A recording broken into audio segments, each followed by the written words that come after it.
গরম ঘিতে কেউ বরফ দেয় নাকি? আমি দেখলাম আমার বন্ধু গরম ঘিয়ের মধ্যে বরফ দিচ্ছিল আর বরফ হাতে নিয়ে ঘুরাতে শুরু করলো। আমি বললাম, বন্ধু তুমি ঘিটাকে নষ্ট করছো কেন? ঘিয়ের মধ্যে বরফ দিলে তো পুরো ঘিটাই নষ্ট হয়ে যাবে। এমনিতে খাঁটি ঘি পাওয়া যায় না, তার উপরে অনেক দাম দিয়ে কিনতে হয়। বন্ধু বলল, নষ্ট করছি না, এই ঘি দিয়ে তোমাকে এমন একটা জিনিস তৈরি করে দেখাবো যা হয়তো তুমি কখনোই দেখোনি। আমি বললাম, কিন্তু ঘি নষ্ট করে তুমি কি এমন জিনিস তৈরি করবে? সে বলল, অনেক কাজের এবং উপকারী জিনিস তৈরি করে দেখাবো।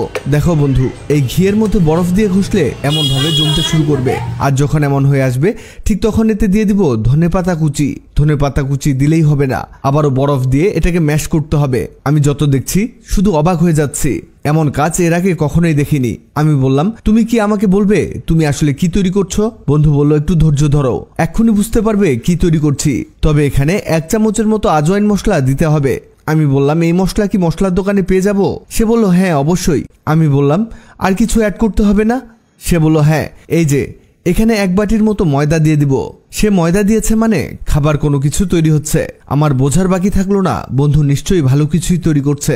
বন্ধু বলল, দেখো এখানে কিন্তু এটাকে আটার খামিরের মতো বানাতে হবে, এখানে প্রয়োজনে আরো ময়দা অ্যাড করতে হবে।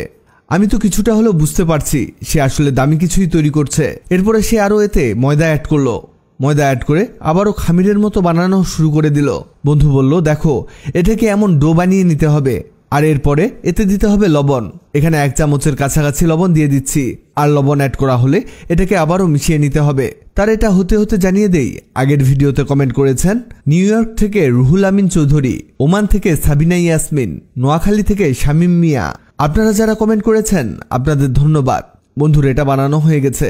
সে এবার বলল, এটাকে কিছুক্ষণ রেস্টে রাখতে হবে যাতে সবকিছুই ভালোভাবে সেট হয়ে যায়। কিছুক্ষণ পরে দেখালো এটা হয়ে গেছে।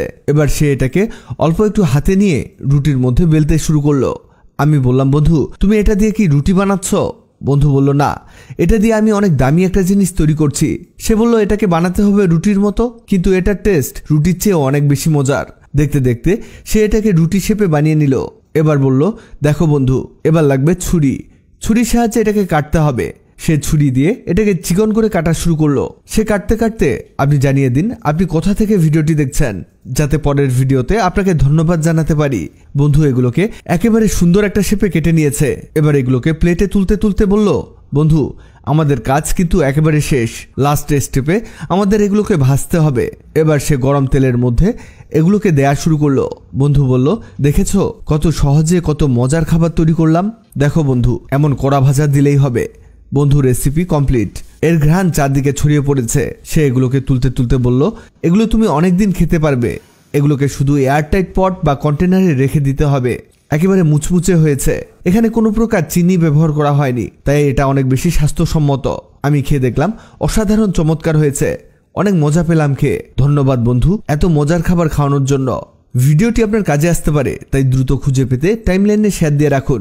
ভিডিওটি ভালো লাগবে।